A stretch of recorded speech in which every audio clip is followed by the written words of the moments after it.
فأنا ناصح لإخواني بالصدع بالحق تبيض وجوههم. السكوت في مسألة الحزبية يضرها، فاصدع بما تؤمر وأعرض عن المشركين. سلامي على دماج ورجالها والشيخ يحيى ودار العلم يا سعد بانيها.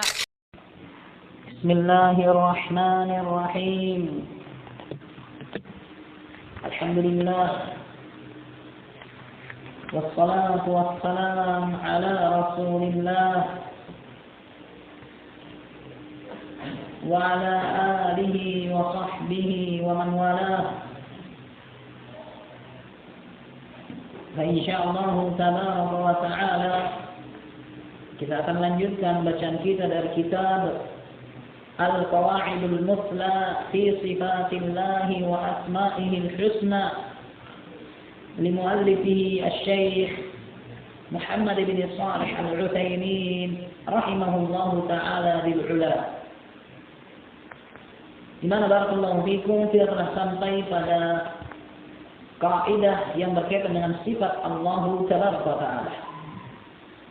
Di mana pada pertemuan sebelumnya kita mengambil kaidah at-thabitah. Faman ahabba an yaqra'a falyatafaddal.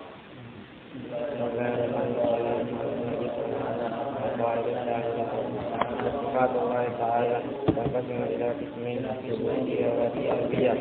والثبوتية مع صفات الله تعالى لنفسه بالكتاب أو على لسان رسول الله عليه وسلم، وكلها صفات كامل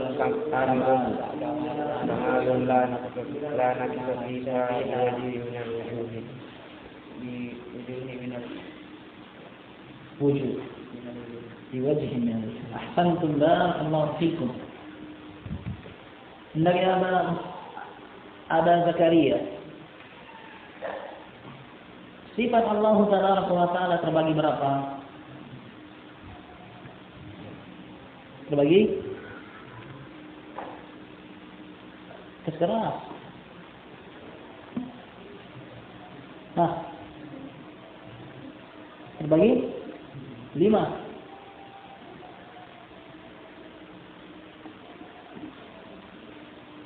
Adalah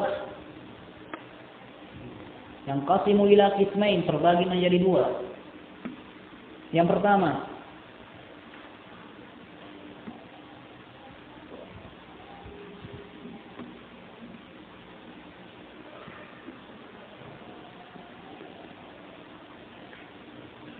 sifat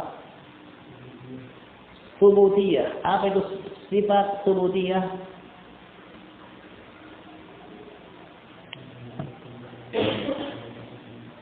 Ahsanta. Sifat subutiyah adalah apa-apa yang Allah tetapkan untuk dirinya berupa sifat, baik dalam Al-Quran Al-Karim ataukah dalam sunnah Nabi Amin As-Sahihah. Maka wajib barakallahu fikum untuk kita menetapkan seperti apa yang Allah Tabaraka wa Ta'ala tetapkan tentang dirinya. Seperti tangan, 5.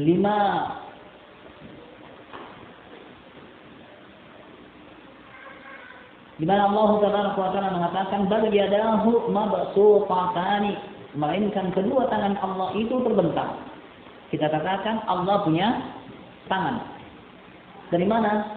Karena Allah telah menceritakan tentang dirinya. Maka kita isbatkan sifat ini sebagaimana datangnya. Tak boleh kita menolak ataukah mengingkarinya atau memalingkan maknanya. Mengapa?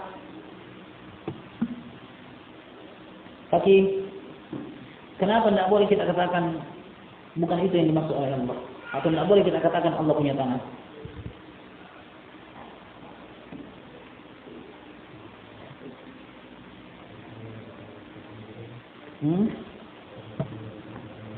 Ahsanta.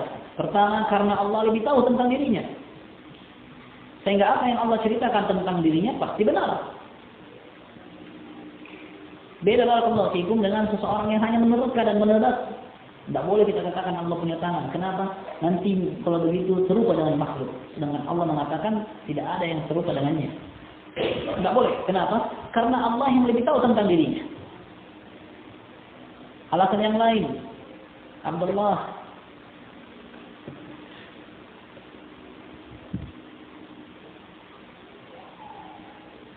Abul Uthman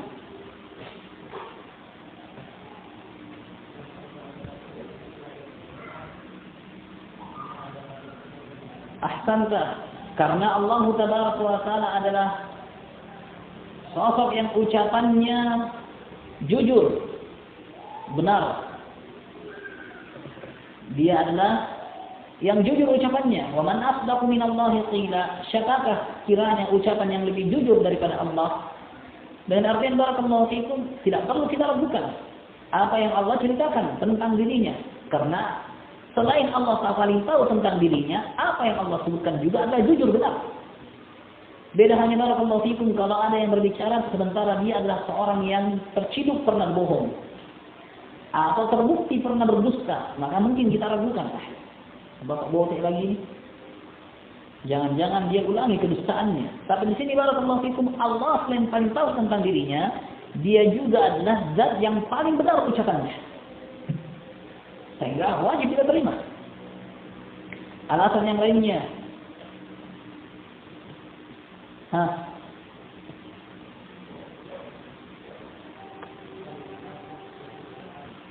ahsanta, bahwasanya Allah Tabaraka wa Ta'ala paling benar dalam ungkapan sesuatu. Di mana Allah Tabaraka wa Ta'ala apabila mengungkapkan sesuatu, maka apa yang ia ungkapkan itu sudah tepat.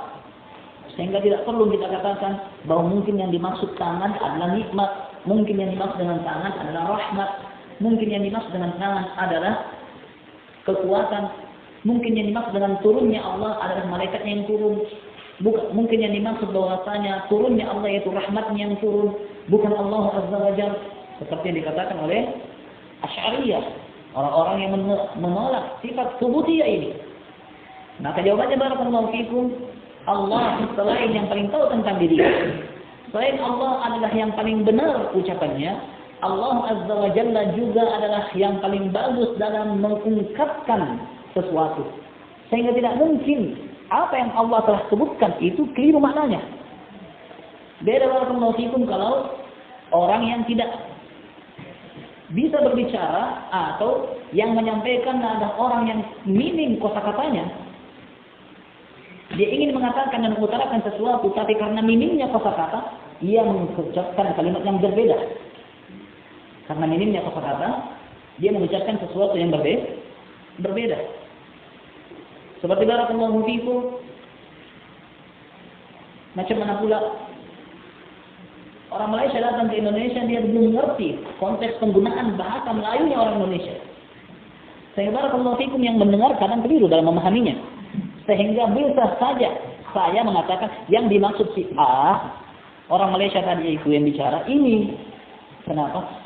Dia mengungkapkan sesuatu, tapi karena bahasanya belum terbiasa dengan bahasa kita di Sulawesi, ungkapannya salah. Maksudnya ini. Tapi barakallahu fikum, Allah Subhanahu wa Ta'ala tidak salah dalam mengungkapkan tentang dirinya.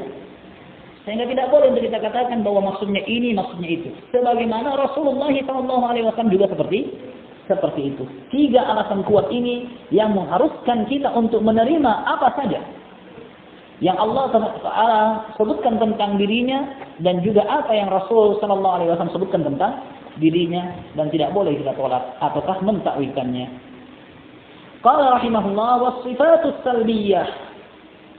Yang berikutnya sifat salbiyah. Apa itu sifat salbiyah? Dari kalimat salaba, artinya ditarik, yang diambil. Maksudnya ma nafaha Allah Subhanahu an nafsihi fi kitabih, adalah sifat yang Allah nafikan dari dirinya dalam Al-Qur'an, atau ala lisan rasulih, atau Allah nafikan sifat itu melalui lisan Rasulnya sallallahu alaihi wasallam. Wa kulluha sifatu naqasin fi haqqi, dan semua itu adalah sifat kekurangan berkaitan dengan hak Allah Tabaraka wa Ta'ala. Tidak ada satu sifat pun yang Allah nafikan tentang dirinya kecuali pasti itu kurang. Tidak sempurna bagi Allah. Walaupun mungkin di sisi manusia itu sempurna.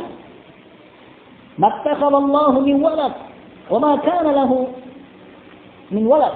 Allah tidak akan mengambil anak. Ini sifat kurang bagi Allah. Barakallahu fikum, di manusia punya anak adalah sifat sempurna. Nah, walam takul lahu sahibah. Allah tidak punya istri. Di manusia yang tidak punya istri kurang.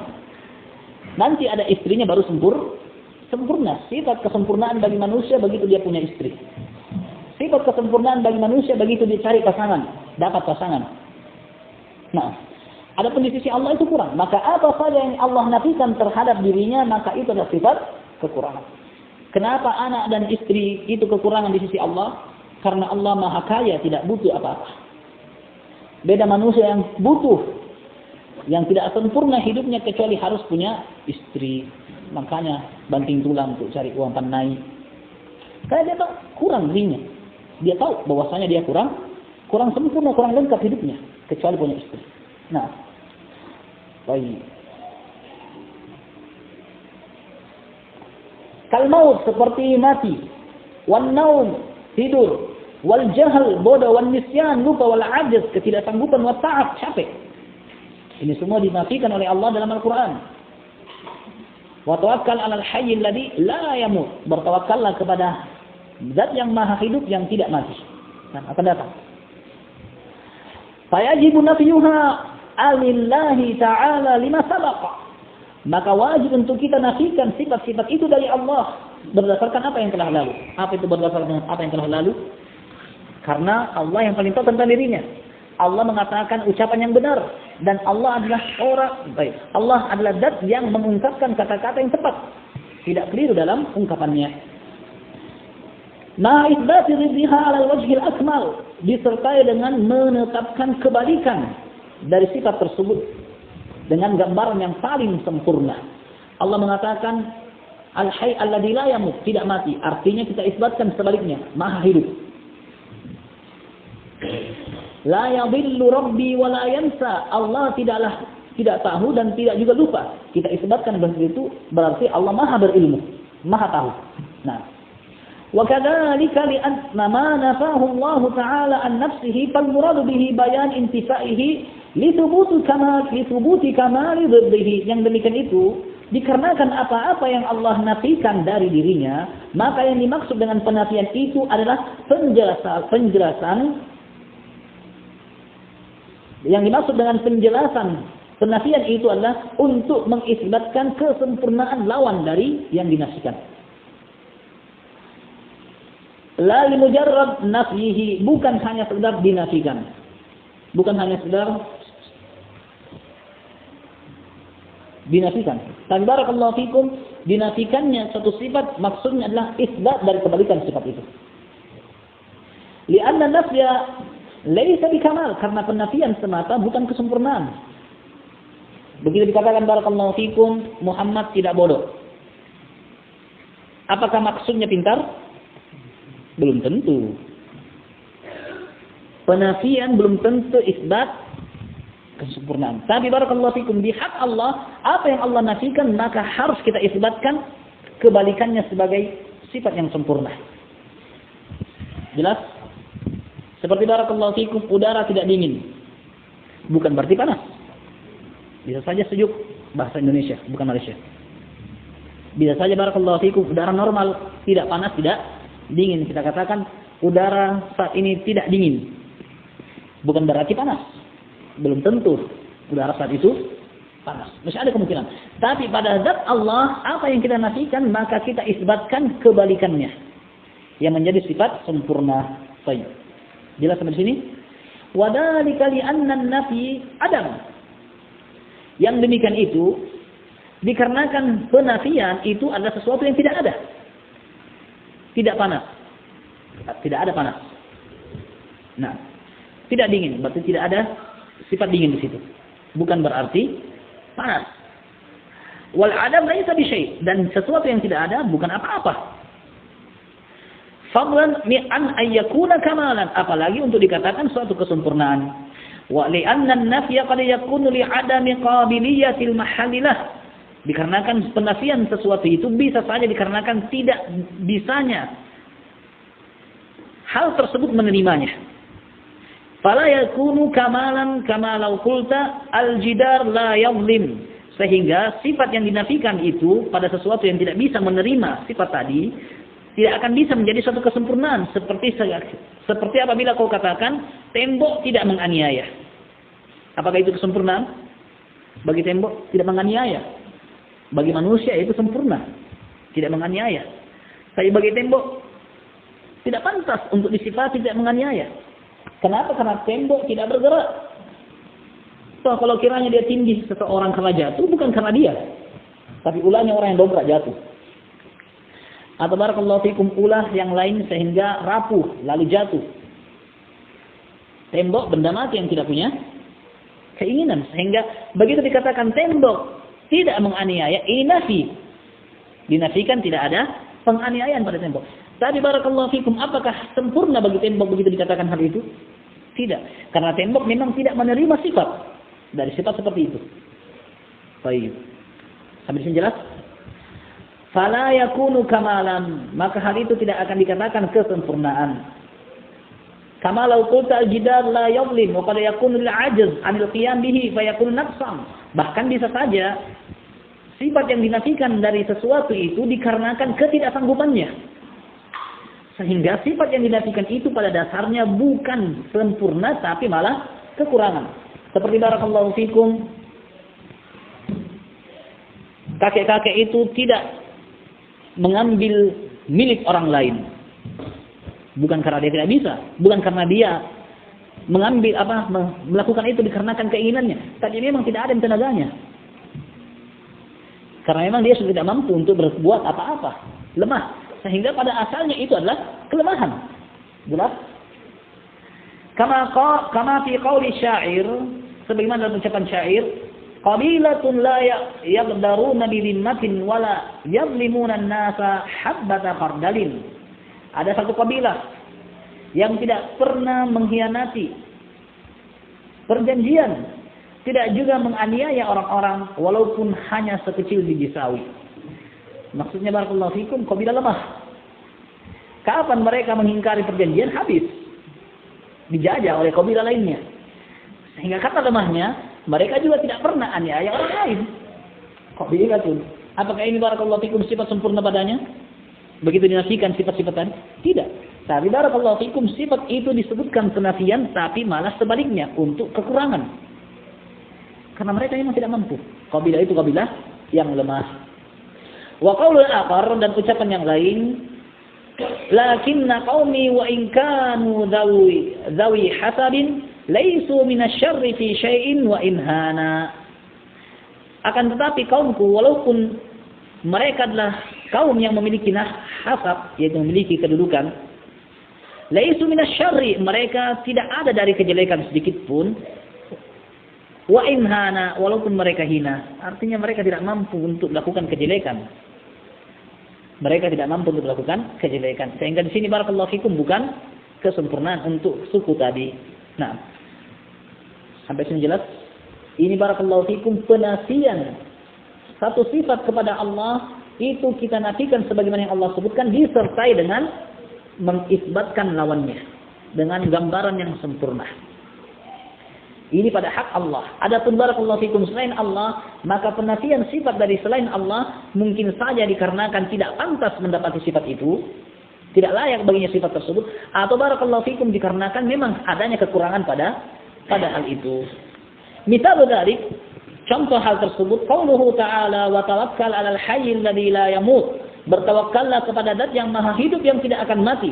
Fanafyul mauti anhu yatadamman kamalu hayatihi. Penafian sifat mati dari Allah itu mencakup kesempurnaan hidup baginya. Misalul akhar, contoh yang lain. Qauluhu ta'ala wala yadhlimu rabbuka ahada, dan Rabbmu tidak menganiaya seorang pun. Nafiyul dzulm anhu yatadamman kamal adlihi. Dinafikannya kezaliman dari Allah ini menunjukkan mencakup sempurnanya keadilan Allah. Yaitu kalau apabila Allah Tabaraka wa Ta'ala memberikan siksaan, maka bukan dikarenakan kezaliman, tapi karena keadilan. Beda barakallahu fikum dengan orang yang memiliki kekuasaan. Bisa saja dia memberikan ganjaran karena kezaliman. Adapun Allah, wala yadhlimu rabbuka ahada. Rabbmu tidak menganiaya seorang pun. Artinya apa yang Allah berlakukan berupa siksaan ganjaran kepada seseorang, maka itu karena keadilan dan dia pantas mendapatkannya. Bukan dikarenakan kezaliman. Misalun salis, contoh yang ketiga, qauluhu ta'ala, wa ma kana Allahu liyu'jizahu min syai'in fis samawati wala fil ardi, dan Allah tidak sanggup terhadap segala sesuatu pun di langit dan juga di bumi. Fa nafyul 'ajzi anhu yatadammanu kamalu 'ilmihi wa qudratihi. Penafian ketidakberdayaan dari Allah ini mencakup kesempurnaan ilmu dan kekuasaan. Bukan berarti Allah tidak mampu. Tapi barakallahu fikum, ini menunjukkan bahwasanya Allah memiliki ilmu yang sempurna dan kekuasaan yang sempurna. Walihada qala ba'dahu innahu kana 'aliman qadira. Oleh karena itu Allah menyebutkan setelahnya, sesungguhnya dia adalah zat yang maha mengetahui lagi maha kuasa. Li'anna al-'ajz sababuhu imma al-jahl bi asbabil ijab wa imma qusurul qudrati anhu. Karena ketidaksanggupan itu sebabnya kalau bukan jahl, bagaimana bisa mewujudkannya? Bisa babil ijad, tidak tahu bagaimana menciptakan. Wa imma qusurul qudrati anhu, atau penciptaan tersebut tidak bisa dilakukan dikarenakan tidak punya daya untuk melakukan. Terciptanya langit dan juga bumi, atau apa-apa yang ada di atas langit dan juga di antara langit dan juga bumi adalah berdasarkan ilmu dan kekuasaan, daya. Begitu Allah mengatakan wa ma kana Allahu liyu'jizahu, dan tidak ada satupun yang tidak disanggupi oleh Allah. Ini menunjukkan bahwasanya Allah memiliki sifat sempurna berupa ilmu dan juga kemampuan. Berupa ilmu dan juga kemampuan. Falikamali ilmi Allah Ta'ala wa qudratihi lam yakun liyu'jizahu syai'un fis samawati wala fil ardi. Oleh karena kesempurnaan ilmu Allah dan kekuasaannya, maka tidak ada satupun di langit dan juga bumi yang tidak disanggupi oleh Allah Tabaraka wa Ta'ala. Wa bihadzal mithal 'alimna anna sifat as-salbiyyah qad tatadamman aktsar min kamal. Maka dengan contoh-contoh ini kita bisa mengetahui bahwa sifat salbiyah, apa itu sifat salbiyah? Sifat yang dinafikan dari Allah. Qad tatadamman aktsar min kamal. Itu mencakup makna yang lebih dari hanya sekedar kesempurnaan. Mengandung makna yang lebih dari hanya sekedar kesempurnaan. Kalau sifat subutiyah jelas itu sifat sempurna. Lalu mengapa Allah datangkan sifat salbiyah dalam Al-Quran? Untuk menjelaskan bahwa sifat yang dinafikan lawannya itu lebih sempurna. Untuk menunjukkan bahwasanya apa yang dinafikan tersebut lawannya adalah sifat yang pantas untuk Allah dengan yang keadaan yang lebih sempurna. Nah, di sini mafhum? Baik, naktafi insyaallah. Alhamdulillah.